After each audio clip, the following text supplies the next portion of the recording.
எங்களுக்கு வந்து இந்த ஜல்லி விலை பீஸ் அண்ட் எம்சாண்ட் விலையை குறைக்கணுங்க. அந்த விலையை வந்து ஒரு நிர்ணயம் பண்ணணும்னா முன்கூட்டியே சொல்லிவிட்டு இந்த மாதிரி வந்து நாங்கள் விலையை ஏற்ற போகிறோம்னு சொல்லிட்டு சொன்னோங்க. நாங்கள் பழைய ரேட்டில் போட்டு எல்லாமே இந்த வேலையை செஞ்சுட்டு இருக்கும்போது திடீர்னு ஒரு 6 மாதத்துல 4 தடவை ரேட் ஏற்றதுனால எங்களால் வேலை செய்ய முடியாமல் ஒரு சூழ்நிலையில் இருக்கிறோம். அதனால் பல வகையில் நஷ்டப்படுறோம். எம்சாண்ட் விலையெல்லாம் ஏற்றிட்டாங்க. ஒரு 10 நாளைக்கு முன்னாடி இந்த ஜல்லி விலையெல்லாம் ஏற்றிட்டாங்கன்னு சொல்லிட்டு இந்த லாரி உரிமையாளர்கள் சங்கம்லாம் சேர்ந்து ஸ்ட்ரைக் பண்ணியிருந்தாங்க. சரி, அது ஒரு முடிவுக்கு வரும்னு பார்த்தா முடிவுக்கு வரலைங்க. மறுபடியும் இந்த கட்டுனர் இந்த ஜல்லி விலை, இந்த பீஸ் அண்ட் எம்சாண்ட் இதெல்லாம் விலையேற்றதுனால இந்த கட்டுனர்கள் பொதுமக்கள் எல்லாருமே பாதிக்கப்படுறோம்.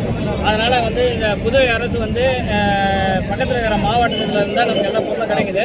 பக்கத்தில் இருக்கிற மாவட்டத்தில் கலெக்டர்கிட்ட பேசியோ இல்லை தமிழ்நாடு முதல்வர் அவர்கிட்ட பேசியோ இந்த ஜல்லி விலை, எம்சாண்ட், பீஸ் அண்ட் விலையெல்லாம் குறைக்குமாறு அவர் வந்து நாங்கள் அவருக்கு ஒரு கோரிக்கை வைக்கிறோங்க. இது சம்பந்தமாக நாங்கள் இன்றைக்கி வந்து புதுவை மாநிலத்தில் இருக்கிற அனைத்து சங்கங்களும், ஒருங்கிணைந்த பொறியாளர் சங்கங்களும், கட்டுமான சங்கங்களும், அனைத்து சங்கங்களும் வந்து இதுக்காக நாங்கள் இந்த கண்டன ஆர்ப்பாட்டம் நடத்துகிறோங்க.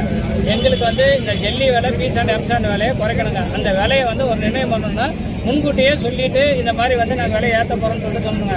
நாங்கள் பழைய ரேட்டில் போட்டு எல்லாமே இந்த வேலையை செஞ்சுட்டு இருக்கும்போது திடீர்னு ஒரு 6 மாதத்துல 4 தடவை ரேட் ஏற்றதுனால எங்களால் வேலை செய்ய முடியாமல் ஒரு சூழ்நிலையில் இருக்கிறோம். அதனால் பல வகையில் நஷ்டப்படுறோம். பொதுமக்களுக்கு அது ஒரு பெரிய பாதிப்பாக இருக்குது. முன்கூட்டியே அதை சொல்லிட்டாங்கன்னா அதுக்கான முன்னெச்சரிக்கை இருந்ததுன்னா அதுக்கான ஏற்பாடுகள் பண்ணியிருக்கோம். திடீர்னு அவங்க ஏற்றுறதுனால ஒரு இது இருக்குதுங்க. அதனால் புதுவை அரசு இதில் தலையிட்டு எங்களுக்கு இந்த கோரிக்கையை தீர்த்து வைக்குமாறு கேட்டுக்கொள்கிறேன்.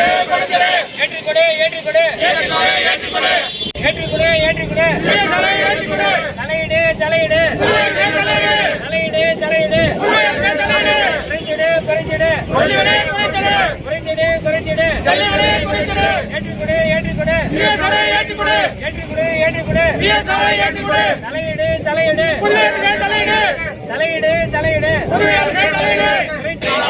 இது கட்டுநரின் ஆர்ப்பாட்டம், தொழிலாளர்களின் வாழ்வாதாரம் ஆர்ப்பாட்டம், ஆர்ப்பாட்டம் ஆர்ப்பாட்டம், தொழிலாளர்களின் வாழ்வாதார ஆர்ப்பாட்டம். தலையிடு தலையிடு புதுவை அரசு தலையிடு தலையிடு தலையிடு புதுவை அரசு தலையிடு. ஏற்றிக்கொடு ஏற்றிக்கொடு ஏற்றிக்கொடு ஏற்றிக்கொடு ஆர்ப்பாட்டம் ஆர்ப்பாட்டம் கண்டன ஆர்ப்பாட்டம் கண்டன ஆர்ப்பாட்டம். இது கட்டுரையின் ஆர்ப்பாட்டம், இது கட்டுரையின் ஆர்ப்பாட்டம். தலையிடு தலையிடு தலையிடு தலையிடு புதுவை அரசு தலையிடு குறிச்சிடு குறிச்சிடு குறிச்சிடு குறிச்சிடு விலையை குறிச்சிடு விலை குறிச்சிடு ஏற்றிக்கொடு ஏற்றிக்கொடு ஏற்றிக்கொடு ஏற்றிக்கொடு. ஆர்ப்பாட்டம் ஆர்ப்பாட்டம் கண்டன ஆர்ப்பாட்டம் கட்டுரையின் ஆர்ப்பாட்டம்.